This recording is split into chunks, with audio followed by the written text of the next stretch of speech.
बच्चों चलो देखिए, आवाज नहीं। हमारे चैनल में आपका स्वागत है। आज हम लोग क्लास 12 फिजिक्स में आपको सेट नंबर 5 का पीडीएफ देना हो। आपको जो चीज आपको ना देखे जूम करके देख लेना, ठीक है। आइए ध्यान ध्यान ध्यान से देखिए। आइए नेक्स्ट देखो, ये ऑब्जेक्टिव प्रश्न है, इसे भी आपको सॉल्व दिया जाएगा, लेकिन अभी इसको हम पेंडिंग में रखते हैं। हम चलते हैं डायरेक्ट अपने क्वेश्चन पर। नेक्स्ट ये हमारा क्वेश्चन यहाँ है, यहाँ देखिए। ये क्वेश्चन आपके सामने आ गया, ये लिखा हुआ है।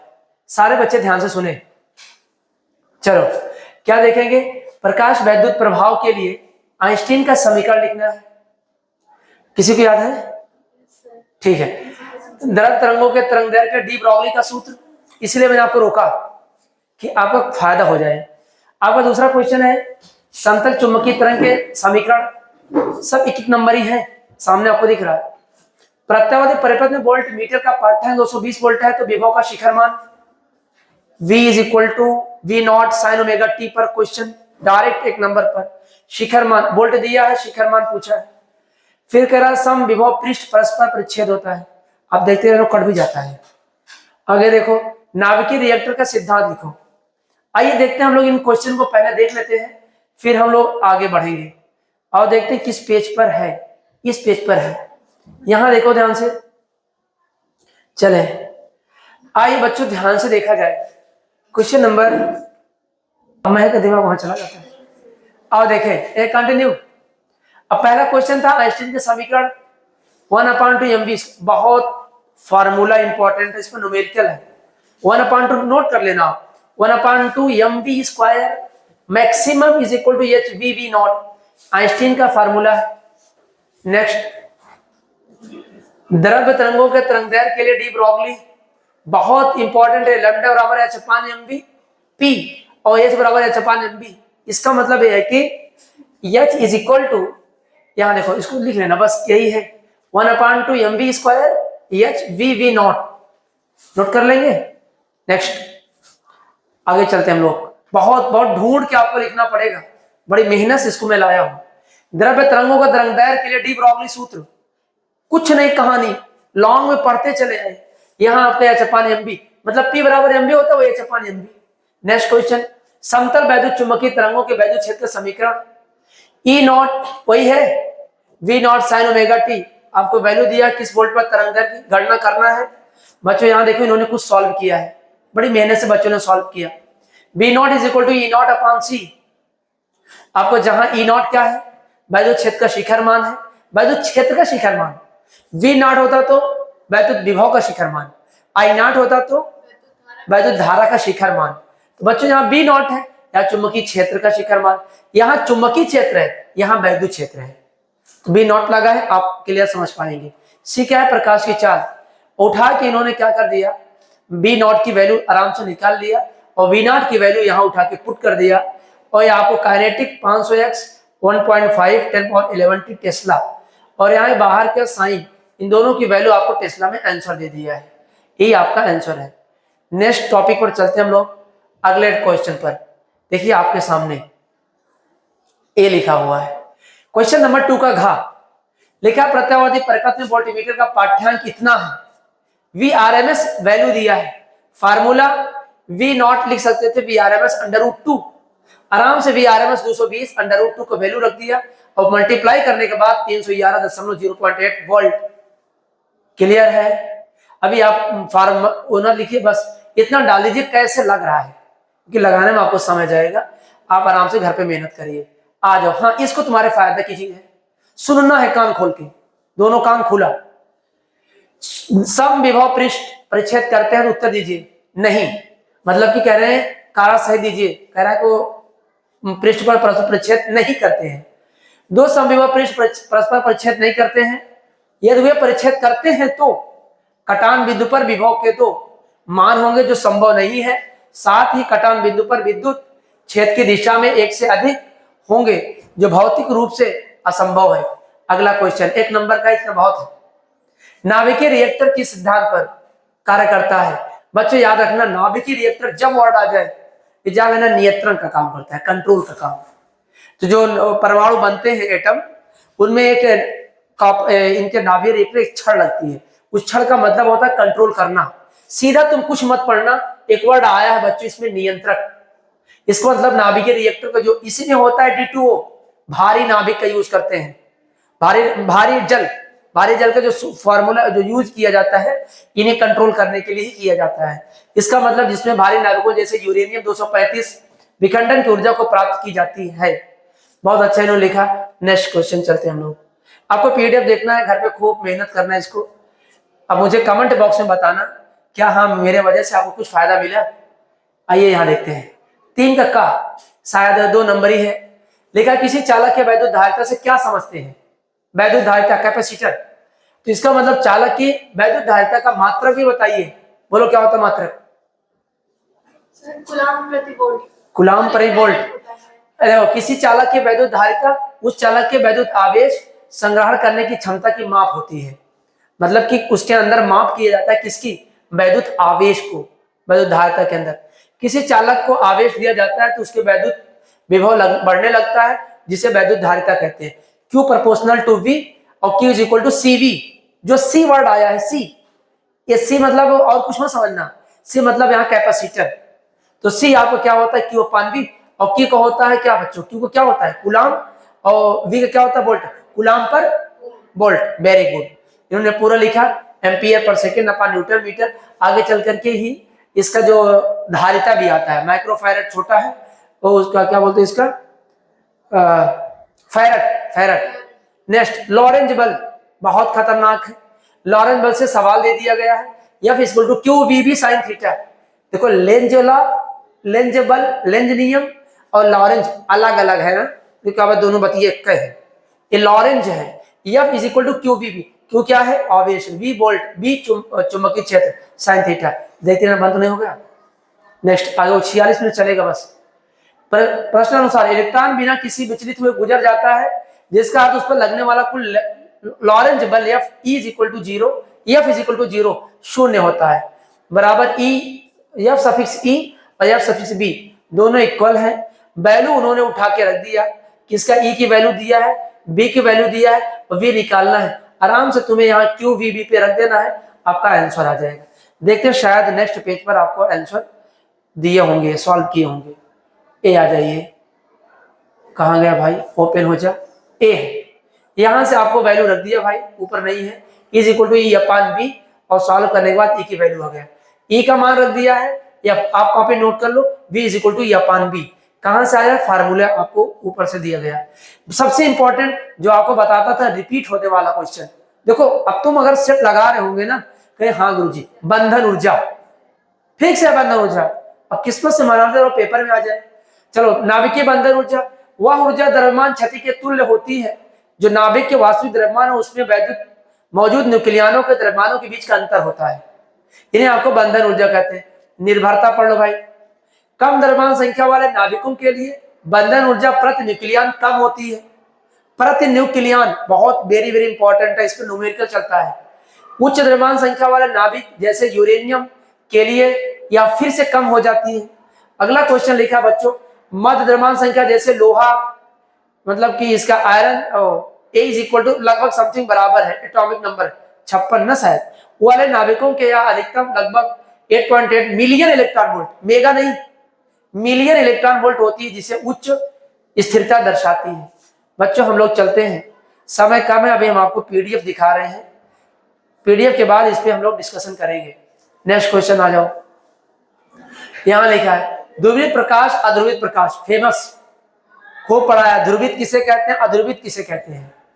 यहां आपको अच्छे से देखो, ऊपर लिखा है अध्रुवित, जो चारों तरफ फैल जाए, समान रूप से फैल जाए, उसे अध्रुवित बोलते हैं। और जो सीधा सीधा डायरेक्शन में फैले, सिंगल, वहां आपको जाना ध्रुवित प्रकाश। इनकी डिफिनेशन भी ऐसी होती है। अब यहाँ इन्होंने इनका नियम लिखा है, N is equal to 10 I/IP, 10 की वैल्यू दिया है। यहाँ स्नेल का नियम लगा करके यहाँ इन्होंने साइन R, हमको लगता है किसी क्वेश्चन और इसी में न्यूमेरिकल दिया रहा होगा, वो इन्होंने सॉल्व किया है। आप अच्छे से देख लेना इसको। काट पीटने के बाद आपका साइन R की वैल्यू आ गई है 30 डिग्री। नेक्स्ट चले बच्चों, कौन सा हो गया भाई? ध्रुवित हो गया। नेक्स्ट आ जाइए, देखो अब आपको नया क्वेश्चन मिलेगा। यहाँ से ए आ गया, सेक्शन चेंज हो गया। 4 का शायद 3 नंबर से कम पेपर में है। थोड़ा देखो कितने नंबर का प्रश्न है, 4 का में तो यहाँ 3 नंबर प्रश्न है। चुंबकीय वैद्युत चुंबकीय तरंगे, अभी कोई बच्चा सुना रहा था, वैद्युत चुंबकीय तरंगे सबसे लंबे तरंगदैर्घ्य और उच्चतम आवृत्ति वाले तरंगों का मान लिखिए। अब बच्चों ये लास्ट चैप्टर का है, इनमें एक्स किरण है, गामा किरण है, बीटा, अल्फा, बीटा, गामा, सूक्ष्म तरंगे सब दिया है। अब देखो इसमें एक बड़ी चीजें हैं, इसको रट लो। देखो सुनने में कितना फर्क है, अगर हमारा वीडियो आप देख के जाएंगे पीडीएफ आपको याद हो जाएगा। सबसे लंबी तरंगदैर्घ्य, रेडियो का नोट कर लो आप, सबसे लंबी तरंगदैर्घ्य एक बार लिख लोगे याद हो जाएगा। सबसे लंबी बस तरंगदैर्घ्य डाल दो ऊपर, सबसे लंबी और उच्चतम आवृत्ति वाई किरण है। तुम इन्हें 3 घंटा पढ़ोगे तब लिख पाओगे किनकी सबसे ज्यादा किसका सबसे कम है। इंपॉर्टेंट, सबसे लंबे तरंगदैर्घ्य ये ऑब्जेक्टिव पूछ लेगा, वहां एक्स वाई गामा सबको देगा। अब उच्चतम आवृत्ति कौन किरण है, गामा किरण है। देखो इन्होंने वाई लिखा है, एक गामा है बच्चों, बना लिया गामा किरण है। नेक्स्ट विस्थापन धारा, बहुत इंपॉर्टेंट, पढ़े सुनो बस कान खोल लो। किसी परिपथ में सबसे समय के साथ परिवर्तित वैद्युत क्षेत्र के कारण उत्पन्न वैद्युत धारा के विस्थापन धारा कहते हैं, को विस्थापन धारा कहा जाता है। आ जाओ 4 खा क्वेश्चन पढ़े। परमाणु के अस्थायी कक्षा से क्या अभिप्राय है, अस्थायी कक्षा से क्या प्रभाव है, क्या अभिप्राय है। हाइड्रोजन परमाणु के अस्थायी कक्षा में इलेक्ट्रॉन की ऊर्जा का सूत्र निगमन कीजिए और इसका इलेक्ट्रॉन की कक्षा का त्रिज्या के संबंध भी उल्लेख कीजिए। बहुत बड़ी बड़ी बात एक जगह समेट दिया है, नालायक एक के पूछ लिया होता, इसी में अभिप्राय क्या है, ऊर्जा का सूत्र भी लिखिए और त्रिज्या में क्या संबंध है। 3 क्वेश्चन एक प्रश्न है। आओ देखते हैं, बड़ा अच्छा लगा, आपको ढूंढना नहीं पड़ेगा, दिखाई दे रहा साफ साफ। हाँ पेन कापी निकाल लो, जान लीजिए क्या बोलते हैं इसको, ये मैगजीन है, इसे राइफल में भर लेते हैं, थर थर थर बांटते हैं, ये वही काम आप करेगा, बूस्टर का काम करेगा। इसे एंटीवायरस आ जाता है, उसे खत्म करने के लिए कोई सॉफ्टवेयर लगा देते हैं ना, वो खत्म हो जाता है। आइए यहाँ देखें हम लोग, परमाणु की वह कक्षा जिसमें इलेक्ट्रॉन ऊर्जा का उत्सर्जन या अवशोषण के बिना घूमते रहते हैं, इस कक्षाओं को परमाणु की अस्थायी कक्षा कहते हैं। नहीं समझ में आया। परमाणु की वह कक्षा जिसमें इलेक्ट्रॉन ऊर्जा का उत्सर्जन या एब्जॉर्ब कर लेता है, तो उस कक्षाओं को अस्थायी कक्षा कहते हैं, जहां ऊर्जा को एब्जॉर्ब करता है। आगे लिखा गया है, हाइड्रोजन परमाणु अस्थायी कक्षा में इलेक्ट्रॉन की ऊर्जा का माना नाभिक पर आवेश जेड सफिक्स ई। बच्चों जेड सफिक्स ई क्या है, उसका नाभिक पर स्थित आवेश है। इलेक्ट्रॉन आवेश ई है, तो यहाँ बीच की दूरी स्मॉल आर है, यह बराबर है mv² अपन, यही अब केंद्र बल, सेंट्रीपिटल फोर्स। अब यहाँ होते कूलाम के नियम से 1/4πε0 q1 q2/r²। यहाँ ZE, देखो एक q1 का आवेश ZE है, यहाँ देखो एक इन्होंने ZE माना है, यहाँ लिखना था पहले नाभिक का आवेश, यहाँ इलेक्ट्रॉन का आवेश, दोनों अलग अलग है, यहाँ मिलकर के स्क्वायर बना लेंगे, एक समीकरण बन गया। यही आपको याद कराया जाता है ZE²/r², ये नाभिक बना है। नेक्स्ट आ जाओ भाई, 4 का हो गया, कौन हुआ भाई, कहां तक हुआ है, ये हो गया है नीचे। नेक्स्ट यहाँ देखो भाई, बहुत समय लगता है ना बच्चे, जो लिखा होगा कितना समय लिखा होगा, 2-3 दिन लगा होगा। 1 और 2 को मान रखने पर mv² 1/4πε0 r से r कट गया और यहाँ एक r बचा है ZE², और यहाँ काइनेटिक एनर्जी लगा दिया, काइनेटिक एनर्जी बराबर 1/2mv², फार्मूला नया बना दिया, के बराबर, यहाँ से इन्होंने के का वैल्यू निकाल लिया, के का वैल्यू निकालने के बाद फिर यहाँ इन्होंने एक फार्मूला निकाल दिया 1/48 मल्टीप्लाई करके, एक फार्मूला दूसरा, ये आप स्थिति ऊर्जा निकाल रहे हैं, यहाँ से भी q1 q2 का मान रखा, और इस कंडीशन में कुल ऊर्जा को जोड़ने पर और जोड़ने के बाद आपका वैल्यू इतना आ चुका है। और यहाँ पर हम लोग आगे पहुंचते हैं, इसको आराम सॉल्व कर लेना। फिर यहाँ इन्होंने इनकी वैल्यू r की वैल्यू उठा करके, किसकी वैल्यू रखा है इन्होंने यहाँ पर, सब r की वैल्यू रखा है यहाँ पर, हाँ ये लिखा है, ध्यान ε0 n²h²/z π उठा के पटक दिया, फिर ऊपर लेके चला गया और जो कटा काट दिया आपको RHC/n²। बहुत तगड़ा लिख लो, E= सबसे ज्यादा फेमस RHC/n², लिखो E=HC RHC/n², बहुत ज्यादा यूज है, -RHC/। कोई मुझे बताए R क्या है, रेजिस्टेंस, R क्या है रेजिस्टेंस, और सी क्या है? प्रकाश की चाल। एच क्या है? प्लांक नियतांक कितना होता है? 6.6 -34। आगे जूल सेकेंड अपान एन। अच्छा एन क्या है?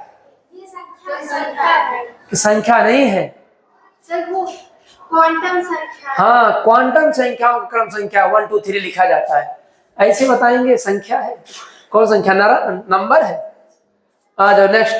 कहां तक पहुंचे थे भाई? याद हो गया ये वाला। आओ एक नए क्वेश्चन का आगाज करता हूं भाई। नेक्स्ट, ये तुम्हारे सामने चुंबकीय द्विध्रुव को परिभाषित कीजिए। बल आघूर्ण का व्यंजक भाई डेरिवेशन है, इसे आप अच्छे से ऐसे देख लो, ये तो फोटो कॉपी कर लो, बस इससे आपको समझाया था, बिना समझाए आपको नहीं आएगा। टाउ बराबर एम बी साइन थीटा लिख लो, नोट कर लो। Tau is equal to M B sine theta, note करो, बस रफ में नोट करो, मैं जानता हूं कहां काम आएगा। Tau is equal to M B sine theta. हो गया भाई, ये सवाल आ गया आपको। यहां देखो इन्होंने लगाया, आप समझा देते। आओ इधर देखो, ये पढ़ाना था मुझे। यहाँ ये रेजिस्टेंस दिया है, यहाँ ये रेजिस्टेंस दिया, यहाँ रेजिस्टेंस, यहाँ रेजिस्टेंस। तुम्हें एक तरीका बता देता हूँ, पहले सुन लेना था इन्होंने जो लगाया है। इसका मतलब इसमें जो वैल्यू होती है, पहले ए वाली वैल्यू फिर ए वाली वैल्यू, इन दोनों वैल्यू को और ए वाली वैल्यू, इन्हें समांतर क्रम में जोड़ लो। देखो सामने आपका 50 में 75 में समांतर क्रम। मेरा मतलब ये था, मान लो ऐसी रस्सी है, उसके पास रस्सी बांधी है, फिर रस्सी बांधी है, अगर सब रस्सी को तोड़ लो और सब रस्सी को तोड़ करके एक जगह उसे एक रस्सी में सीधा बांध दो, यही काम है। सारे को तोड़ करके इनके बराबर ला दिया, यानी इनके बराबर। तो इसका मतलब जो इनका वैल्यू आया है, इतना वैल्यू है, मतलब पलट दिया गया होगा तो कितना आया? 45/4 आया है। तो यहाँ इन्होंने क्या निकाल लिया? इनको यूज कर लिया। अच्छा यहाँ वैल्यू नहीं दिया, अच्छा दिया 100 दिया है, अभी इनको यूज नहीं किया गया इन्होंने, आगे बार इनको यूज करेंगे। फिर यहां से आर निकलेगा और हमको वी की वैल्यू दिया गया है और हमको क्वेश्चन में धारा का मान पूछा गया है, इसका मतलब V is equal to I R रखेंगे। V is equal to I R, I को निकाल लेंगे, आर नीचे कर लेंगे। देखते हैं इन्होंने अगले टॉपिक पर ये सॉल्व किया है कि नहीं। नेक्स्ट ए है, देखो ध्यान से सुनो आप, कहां गया? ए लिखा गया। देखो जो वैल्यू आई थी और ये वैल्यू समांतर के श्रेणी क्रम हो गया। थोड़ा हम इसको आपको समझाना चाहते हैं, 1 मिनट, थोड़ा आपको ए है दिखाए कैसे समझ में आया? हाँ जो लिखने वाला गया, हाँ ए यहां पर आ जाते हैं। सुनना पहले, इन वाला ए वाला पेन आ जाए, पहले सुनो। इन्होंने जब फिगर बनाया था, अच्छे सीख लेना, तुम्हारा कुछ तो फायदा हो जाएगा। ऐसे बनाया था, एक यहां पर किया था, एक यहां जोड़ दिया था, एक यहां इन्होंने लिखा था। मुझे कुछ याद है, यहाँ 50 ओम था, यहाँ 50 ओम था, यहाँ 75 ओम था। इन सबको समांतर क्रम में जोड़ लिया। समांतर क्रम में जोड़ने के बाद इतनी वैल्यू आई। अभी जितनी रस्सियां थी, सब रस्सियां इंक्लूड होकर के इनके नीचे आ गई, सॉरी यहां नहीं आ गए, इस लाइन में आ गई। मतलब कि यहां एक जोड़ा गया था 100 ओम का, और ये जितना जोड़ा गया 75/8 यहां आ गया। इसका मतलब कैसे बन गया? अभी ये कैसे बन गया? सीरीज क्रम में बन गया है। कैसे बन गया है? श्रेणी क्रम में बन गया है। इसलिए आपको यहां श्रेणी क्रम में जोड़ करके एक वैल्यू आर का मान आया। अब यहां से I is equal to V into, sorry हाँ वी अपान आर कर देते। आई इज इक्वल टू क्या होगा भाई? We upon are. वोल्ट का मान कितना दिया गया इसमें? इसमें वी का मान कितना गया था? कहा गया? आ जा भाई, कहा गया? नालायक ऊपर है, नहीं आ गए। वहां कितना वैल्यू दिया गया था? आप लोगों ने लिखा नहीं। चलो भाई नेक्स्ट नेक्स्ट नेक्स्ट, पता नहीं कहाँ चला गया, मैं उसको कहाँ ढूंढूंगा। अभी यूज दिस फोल्डर वोल्डर पता नहीं क्या मामले लगा रहा है। Use create new new new, रोक दो थोड़ा 2 मिनट, ऑन कर दो भाई। चले नेक्स्ट। तो यहाँ हम लोग ई का मान निकाल लिए हैं। अच्छा इन्होंने सॉल्व ही तो किया है, नीचे मैंने देखा ही नहीं। ए दिया है इज इक्वल टू, यहाँ इज इक्वल टू इन्होंने लिख दिया क्योंकि वो वैद्युत सेल लिखा है। वैद्युत सेल का जो वोल्टेज होता है उसे ई से, कोई दिक्कत नहीं, हम लोग विभवांतर दे तो भी, क्योंकि वैद्युत सेल का भी मात्रक वोल्ट होता है और वोल्ट का मतलब विभवांतर भी वोल्ट होता है। अच्छा ई कहाँ लिखा गया, कोई बता दे? ना ना ना ना ना ना, आज के बाद से फिर फिगर चला गया। ये मान लेना अगर सेल पर वोल्ट रहेगा, सेल पर बैटरी पर, वहां आपका विद्युत वो क्या बोलते हैं इसको, क्या बोलते हैं, विद्युत सेल का वाहक बल है, मतलब इसे विद्युत वाहक बल भी बोल सकते हैं। यानी कैपिटल ई से डिनोट कर, जब वो सेल के पास में उसका पोटेंशियल रहेगा तब विभवांतर रहेगा। तो यहाँ E is equal to upon R, कुल मिलाकर के भाग दीजिएगा, आंसर आपके सामने मिला लेना। बहुत तगड़ा है, मैंने वीडियो बना दिया है इसका। खगोलीय दूरदर्शी का क्या है आप पढ़े होंगे, पूरा बढ़िया से बनाया है। अभिदिशक लेंस, नेत्रिका लेंस बताया जाता है, याद हो जाना चाहिए। बड़े द्वारक वाला, बड़े फोकस दूरी वाला वस्तु की ओर एक लेंस लगा होता है जिसे अभिदिशक लेंस कहा जाता है। एक चौड़ी नली फिट लगी होती है जिसके एक सिरे पर क्या बोलते हैं, एक सिरे पर अभिदिशक लेंस, दूसरी तरफ नेत्रिका लेंस लगा होता है। कम फोकस दूरी वाला छोटा द्वारक वाला एक लेंस लगा, उत्तल लेंस लगा होता है जिसे नेत्रिका लेंस कहते हैं। याद आया, पेपर में बार बार आता है। और याद रखो ये अभिदिशक लेंस है, सॉरी खगोलीय एस्ट्रोनॉमिकल है ना, इसको टेलीस्कोप बोलते हैं इसको। टेलीस्कोप में वस्तु की ओर बड़ा लेंस, लेकिन सूक्ष्मदर्शी में वस्तु की ओर छोटा लेंस लगा होता है। खूब अच्छे से तैयारी करो।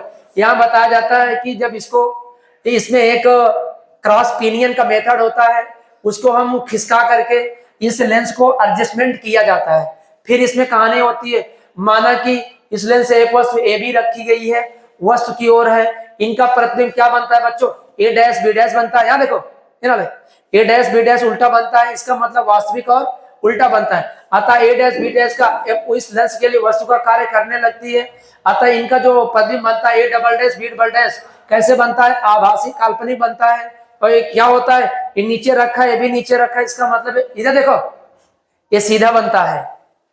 हाँ सुन लो, कोई बात नहीं, खुद ही इसको पढ़ पढ़ याद करोगे, जब पेपर नजदीक रहेगा, जब छूट जाएगा तब। चलते हैं नेक्स्ट पर। कहाँ गया सब कुछ, कहाँ गया, कितना बढ़िया बढ़िया आंख सब बनाया बच्चे ने, गुड, वेरी गुड, दिल से धन्यवाद। नेक्स्ट आगे चले, कहाँ पहुंचे थे हम लोग भाई, ये तो पेज छोड़ दिया था मैंने, नाना यूज नहीं किया। आ जाओ, सबसे चर्चित, कोई भी फिजिक्स का टीचर पढ़ाता होगा, इसको बिना पढ़ाए आपको खत्म नहीं करता है। आपके सामने आगे गॉस थ्योरम, कोई फिजिक्स टीचर पढ़ाता है तो गॉस थ्योरम जरूर पढ़ाया, छोड़ता नहीं।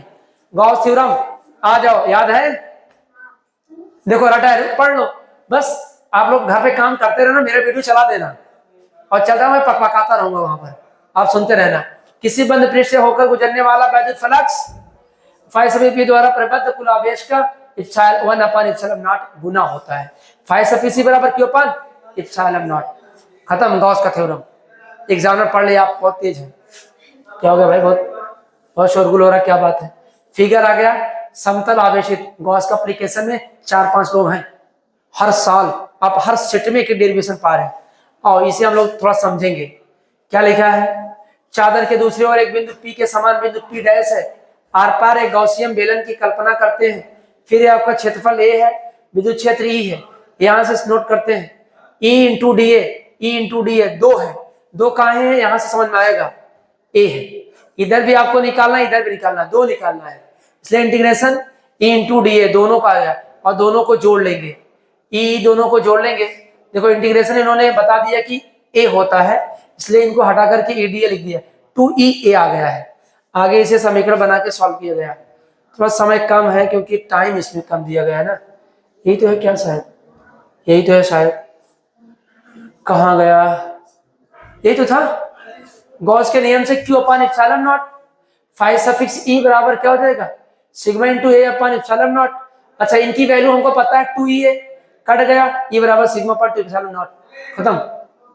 ये फाइ सफिक्स E की वैल्यू यहाँ रख दिया 2EA, ये क्या है, गॉस का थ्योरम है, Q अपॉन इप्सिलॉन नॉट, यहाँ Q बराबर सिग्मा E होता है, सिग्मा इंटू A, और Q की जगह पे रख दिया, और आराम से दोनों को तुलना करें, क्योंकि यहाँ भी बराबर इतना, वहां भी फाइ सफिक्स बराबर इतना था, दोनों को तुलना कर दिया, इस बराबर फार्मूला आ गया। क्या होगा भाई, पीएन संधि डायोड, पीएन संधि डायोड आया कि नहीं,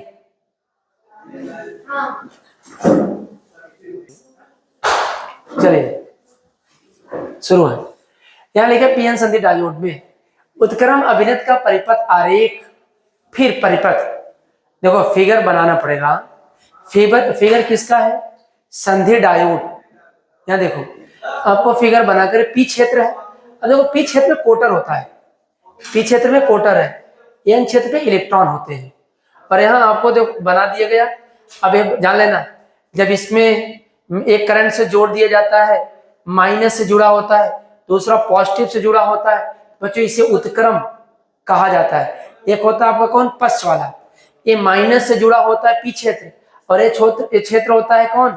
इलेक्ट्रॉन से जुड़ा होता है। लेकिन एक बात है उत्क्रम में ध्यान देना है, ये जब इनमें वैद्युत क्षेत्र उत्पन्न होता है, ये संधि से दूर जाता है, ये संधि से दूर जाता है, दोनों क्या होता है? संधि से दूर जाते हैं। एक पक्ष वाले उत्क्रम वाले में है, लेकिन जो उसमें बैकवर्ड वाले में, रिवर्स वाले में इंक्लूड होते हैं। अच्छा, जब उसके नजदीक आते हैं, इनके अंदर आते हैं, यहाँ न्यूट्रल हो जाते हैं, विद्युत उदासीन हो जाते हैं। याद आ गया? देखो अगर पढ़े होंगे तो आप याद आ गया होगा। नेक्स्ट आते हैं। नो नो नो नो नहीं, चले। जब संधि डायोड के पीछे क्षेत्र के बाहर बैटरी के कारण, और ठीक से बैठे रहो, कॉपी लिखते रहो, कॉपी निकाल बैठे रहो। यहाँ देखो, जब संधि डायोड पी क्षेत्र के बाहर बैटरी से, ये लिखा है, पी क्षेत्र को जब बाहर बैटरी से जोड़ दिया जाता है, यानी कि धन सिरे से जोड़ दिया जाए, तो इसे उत्क्रम अभिनत कहते हैं। इस स्थिति में बाह्य वैद्युत क्षेत्र ई के, देखो यहाँ पूरा मैंने जूम कर दिया है, ई की दिशा से एन क्षेत्र की ओर पी क्षेत्र को दिष्ट करता है। तो जब पी क्षेत्र में कोटर एन क्षेत्र के इलेक्ट्रॉन दोनों ही संधि से दूर जाने लगते हैं, फिर यह कभी कभी संधि के समीप संयोग नहीं कर सकते। इससे स्पष्ट है कि डायोड में असंख्यक वाहकों के कारण कोई धारा नहीं प्राप्त होता है।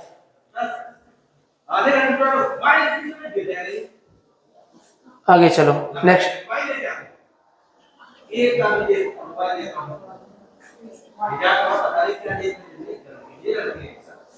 यहां से देखिए, यंग का झिर्री द्वारा प्रकाश का प्रयोग किस प्रकार संपुष्टि करता है? यंग की द्विझुर्री प्रयोग कर प्रयुक्त प्रकाश में दो तरंगदैर्घ्य, एक आपको दिया है 6000 एंगस्ट्रॉम, दूसरा दिया है 5 एंगस्ट्रॉम।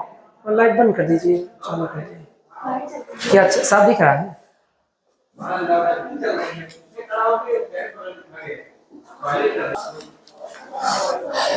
चलिए क्वेश्चन देखो, न्यूमेरिकल है, इसको मैं यहीं लिख देता हूं, मैं समझाता हूं। W1 की वैल्यू एंगस्ट्रॉम में था, मीटर में बदल दिया गया, 10⁻⁷ से मल्टीप्लाई कर दिया गया। देखो यहाँ माइनस एंगस्ट्रॉम था, -10 से गुणा कर दिया गया। यहाँ 3 जीरो थे जो -7 आ गया, यहाँ 3 जीरो थे, यहाँ भी 3 जीरो करके -7 आ गया। और इसका डायमीटर 1 मीटर दिया था। Formula m+1 λ/λ2। फार्मूला अगर नहीं याद है फार्मूला लिख लेना, समझ में नहीं आता वैल्यू पुट कर देना। यहाँ से मल्टीप्लाई करने के बाद आपको एक वैल्यू आ गई, देखो यहाँ पर, देखो a, यहाँ ध्यान से देखो, आप इसको PDF ले लेना आराम से। यहाँ देखो, यहाँ से m की वैल्यू निकाल लिया गया, फिर हमें एक फार्मूला दिया गया है। यहाँ देखो x suffix m = m λ1/d। ये बात नहीं, कॉपी देखते रहो, कॉपी सब देखेंगे अभी क्या लिखे, आप क्या पढ़ रहे हो, तो निकालो। यहाँ देखो, आप लोग बहुत टाइम पास करते हैं जी। यहाँ m की वैल्यू है, यहाँ λ1 की वैल्यू, यहाँ d की वैल्यू है 10⁻³ है। फिर यहाँ से x सफिक्स m आ गया, क्योंकि x सफिक्स m की वैल्यू में यहाँ फाइंड करना था, x+3। यहाँ वैल्यू रख करके सॉल्व कर लिया गया है। नहीं समझ में आता हम आपको दूसरे वीडियो में समझाएंगे, ये वाला आप नोट कर ले, PDF बना ले भाई इसका। नेक्स्ट क्वेश्चन चलें, अगला एक नए क्वेश्चन को चलते हैं हम लोग। फिर से आपका एक आ गया डेरिवेशन। न्यूमेरिकल फिजिक्स फिक्स है। देखो ये वाला समांतर पर संधारित्र, बहुत फेमस है, अभी आप लोग पढ़े होंगे। ये देखो, इसमें इस बार प्रवैद्युतांक K है, प्रवैद्युतांक K लिखा गया है। यहाँ इसकी जो इस डिस्टेंस है, इसका स्मॉल d है, और जो t है ना, t समय नहीं है, मोटाई है। और यहाँ पर x है, यहाँ पर y है, यहाँ पॉजिटिव आवेश है या निगेटिव चार्ज है। फिर इसे आगे देखते हम लोग, शुरू करते हैं। वैद्युत क्षेत्र तीव्रता E0 = Q/ε0A, रख लो, E0 = EQ/ε0A। इसका मतलब हम लोग यहाँ प्लेटों के बीच के माध्यम भरा है तो K हो जाएगा बस। E = इतना और E इतना, मैं समझा दे रहा हूँ आपको।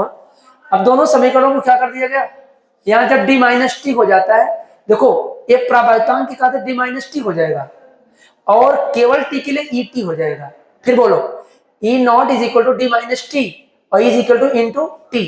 तो यहाँ हमने क्या लिख दिया भाई, ई नॉट की वैल्यू पुट कर दिया और यहाँ ई की वैल्यू पुट कर दिया। ई नॉट की value Q upon epsilon not a है, ए की वैल्यू क्या है क्यू अपन एप्सिलॉन के एप्सिलॉन नॉट ए। देखो सामने आपको ए ई नॉट की वैल्यू था, यहाँ जब ई आया तो यहाँ प्रावायितांक भर दिया गया। दोनों को वैल्यू को हमने जोड़ लिया है, जोड़ करके हमने डी माइनस टी और यहाँ जो कॉमन था कॉमन ले लिया, टी अपान के ए प्लस लिखा हुआ है। फिर इसका क्रॉस मल्टीप्लाई कर देंगे, कहाँ गए जी, ये लिखा है C is equal to Q upon V. तो यहाँ से हम लोग किसकी वैल्यू उठा के रख दिया भाई, यहाँ क्या कर दिया इसको, यहाँ क्या कर दिया गया, एक मिनट मुझे समझाना पड़ेगा इसको बिना कॉमन ले लिया गया है Q upon epsilon not a के अपान, क्यू अपॉन एप्सिलॉन। वो तो कॉमन चला गया, एक में डी माइनस टी बचा, एक में टी अपान के बचा है। जानते हैं C is equal to upon V होता है। हाँ C is equal to Q upon V होता है। हाँ वेरी गुड। तो क्यू अपान वी, क्यू की वैल्यू ऊपर कर दिया, वी की वैल्यू नीचे कर दिया है। ये सारे वैल्यू नीचे थे, डायरेक्ट उन्होंने रख करके काट दिया, काटने के बाद आपका फार्मूला आ गया। इन्होंने सही से एक्सप्लेन नहीं किया, डायरेक्ट सब वैल्यू पुट कर दिया। क्यों सी बराबर क्या होता है क्यू अपान वी, क्यू की वैल्यू क्यू ऊपर रहने दिया और वी की वैल्यू नीचे। इन्हें ये वाला जो ब्रैकेट लगा ना बड़ा लिखना था, ये गलती कर दी है, इसको हम बना देते हैं, इन्होंने पता नहीं कहाँ चला जाएगा अभी। देखो यहाँ ये बात की गया, मैं इसको समझा देता हूँ क्या लिखा गया है। यहाँ देखो बच्चों, यहाँ जो लिखा है v इज इक्वल टू होता है क्यू अपान है, क्यू अपान वी, सॉरी एक मिनट यहाँ से कहाँ गया जी, इसको इरेज कर देते हैं, यहाँ डिलीट। अब देखो यहाँ ध्यान से देखो, यहाँ से हमें निकला c इज इक्वल टू कितना है q अपान वी। अब हमको v की वैल्यू कितना पता है बच्चों, a वाला वैल्यू, सॉरी a वाली वैल्यू हमको पता है। अब हम लोग एक काम करते हैं, v की वैल्यू क्या लिखते हैं q upon epsilon not a और ब्रैकेट में बच्चों क्या लिखना है d माइनस टी और हमें लिखना है प्लस में t अपान k। ये तो किसकी वैल्यू है, केवल v की वैल्यू, नीचे रख दिए, ऊपर हमें क्या लिखना था q। अब देख लेना ध्यान से, अब क्या मामला हो गया और क्या हो गया, ठीक है। अब q से q क्या होगा, कट जाएगा आपका, और a कहाँ चला जाएगा, ऊपर चला जाएगा, यानी एप्सिलॉन नॉट a ऊपर चला जाएगा और दूसरी वैल्यू a वाली हमारी वैल्यू कहाँ है, नीचे है। a वाली वैल्यू हमारी कहाँ है d माइनस टी और a क्या लिखा गया प्लस t अपान k। कुल मिला के यही हमारा आंसर आ गया है, इसको बराबर लिख लो, फैराड में आंसर है। बात समझ में आया, इन्होंने वही काम किया है, थोड़ा सा यहाँ इनको क्या करना था, ये ऐसा लिखना था। अब बच्चा क्या करे, ये ऊपर है ये नीचे, दोनों कट जाएगा, ये चीज ऊपर चली जाएगी और ये नीचे का नीचे रह जाएगा, आपका आंसर। अच्छा सफिक्स के कहे लगा दिए, क्योंकि यहाँ इन्होंने प्रावायितांक वैल्यू, प्रावायितांक की वैल्यू आ गई ना, इसलिए यहाँ से सफिक्स के की वैल्यू लिख दिया है। आगे चलते हैं हम लोग नेक्स्ट पेज पर। अगर अगर अगर अगर अगर अगर जगह होता ना, मैं आपको दोबारा समझ तो आ गया होगा ना। नेक्स्ट पेज पर चलते हैं, देखो यहाँ डिस्कार्ड करते हैं, फिर भाई उल्टा सीधा ये आ गया, फिर से आपका फार्मूला देखिए सॉल्व किया गया, नहीं तो हम लोग नेक्स्ट चलते हैं। कहाँ गया, इन्होंने सॉल्व किया, देख लो सवाल को, पहला सवाल देख लो, इस पर एग्जाम में आता है, संयोजन की तुल्य धारिता निकालना है, फिर संधारित का आवेश निकालना है, फिर संयोजन की कुल संचित ऊर्जा।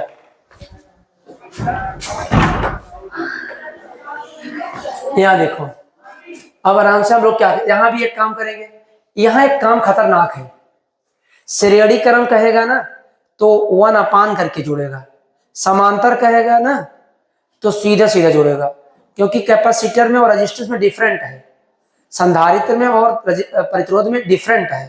तो देखो यहाँ श्रेणीकरण लिखा है तो कहा यार तो अपान लिखा है। अब देखो यहाँ C2 प्लस C3, ये C2 देखो देखने में श्रेणी है, नाम है श्रेणी, यहाँ लिखा गया श्रेणी, लेकिन काम कैसे होगा देख रहे हैं आप, ये बहुत ध्यान देना। 1 अपान सी की वैल्यू पलट देंगे तो इतना आ गया आपका 10 फैराड आ गया।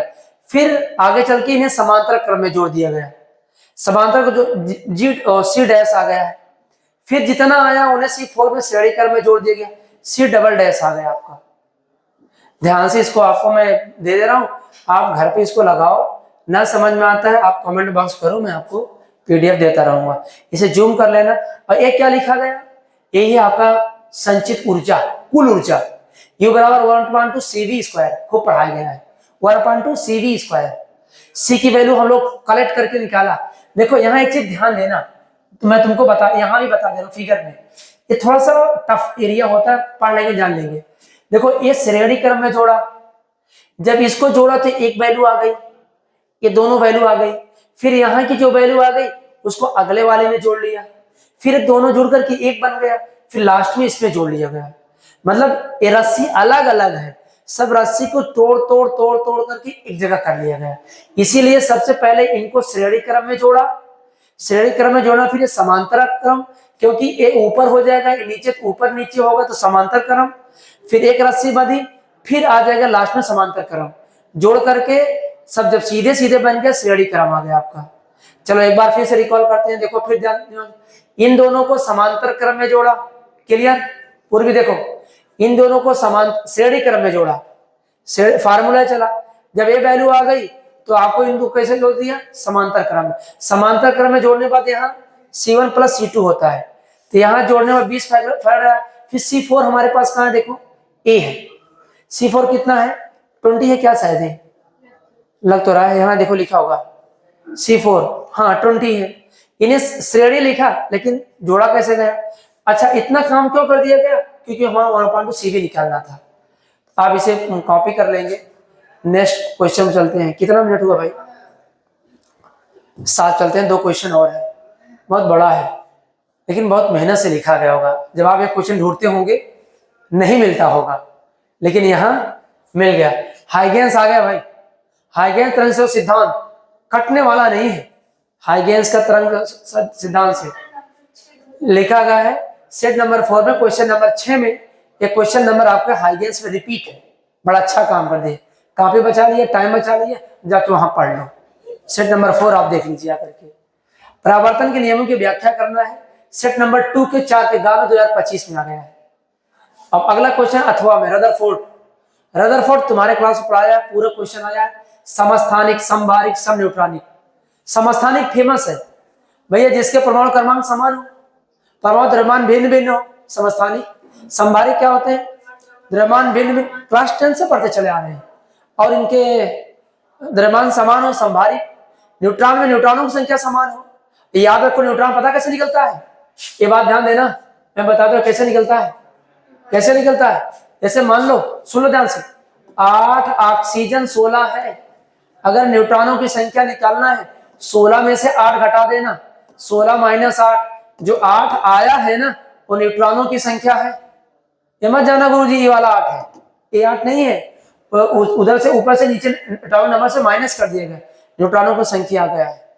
चलो भाई यहां चलते हैं हम लोग नेक्स्ट पर। समस्थानिक परिभाषा क्या है इसका, ट्राइटियम, ड्यूटीरियम, ट्राइटियम, प्रोटियम करके इसका फार्मूला लिखते हैं 1:2 2:2।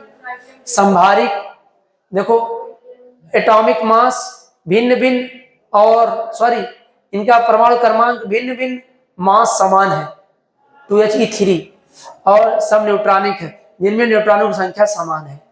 इसका एग्जाम्पल इन्होंने नहीं लिखा। नेक्स्ट चले भाई, कितना है यार, मैं खुद ही थक गया। हाँ यार नेक्स्ट, ये आ गया द्रव्यमान AMU, सबसे फेमस क्वेश्चन, डेल्टा E बराबर mc²। आइंस्टीन चलते हैं, यम है परमाणु द्रव्यमान, इसका दिया है, C प्रकाश काल स्क्वायर कर दिया।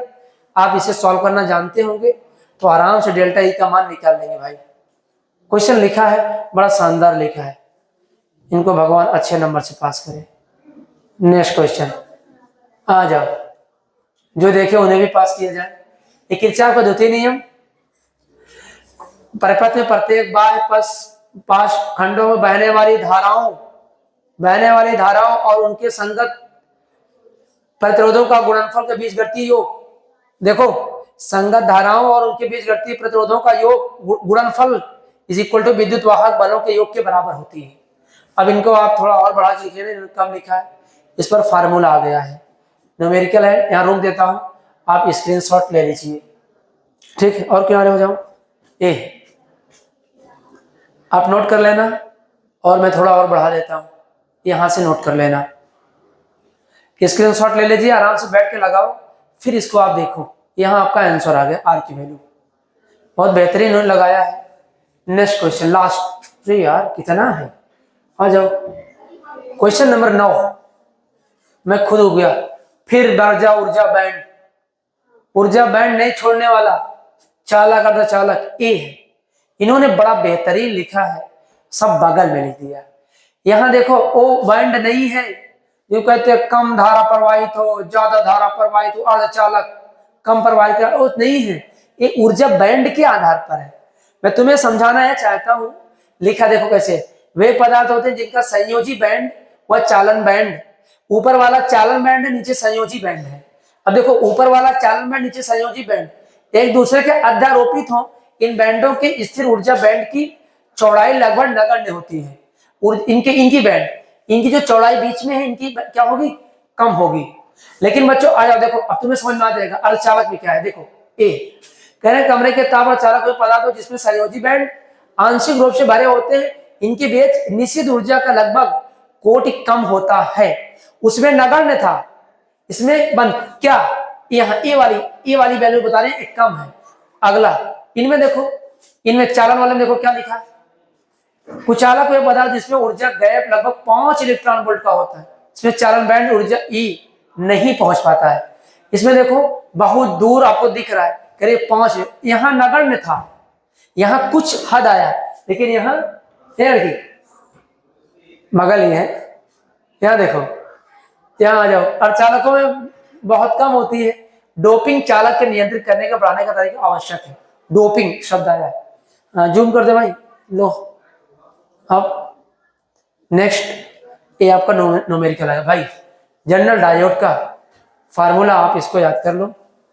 नेक्स्ट देखो, बंद तो नहीं हो गया, 5 मिनट और है बस। लास्ट पे देख लो, लास्ट। अब आ जाओ भाई, कैसे मिट गया, ये कहाँ की है, ये आपका, ये तो शायद मैंने फोटो नहीं खींची इसका। ए बहुत तगड़ा फार्मूला अथवा वाला क्वेश्चन है, जल्दी से 5 मिनट के अंदर आ जाओ बच्चों। लाइक करो, शेयर करो, कमेंट करो। यहाँ देखो एक question, one maker formula, lens maker formula बहुत important. 1/f is equal to n minus 1/r1 minus 1/r2। तुरंत बच्चों आराम से इसे पीडीएफ देख लो भाई, फार्मूला बना लेना। फिर नेक्स्ट आपको हम किनारे हो जाते हैं, आराम से इसको घर पे लिखो, फिर दोबारा आप पूछिए ना समझ में, इक्वेशन फर्स्ट, इक्वेशन सेकंड। बस एक बात बता दे रहा हूं, इनमें आपको कहा गया भाई, आ जाओ, नहीं आ रहा है। यहां देखो n2/v1, यहां भी n2/v1 लिखना, लॉजिक बता रहा हूं। n2/v1, n2v1, यहां n1/u, यहां n1/u, ये अलग अलग है, माइनस में है। यहाँ n2/n1, सॉरी इसको बोल रहा हूँ, इसमें कहा ए वाला, सॉरी गलती हो गई, या n1/u और n1/v, ये दोनों लगभग बराबर हैं। हाँ ठीक है।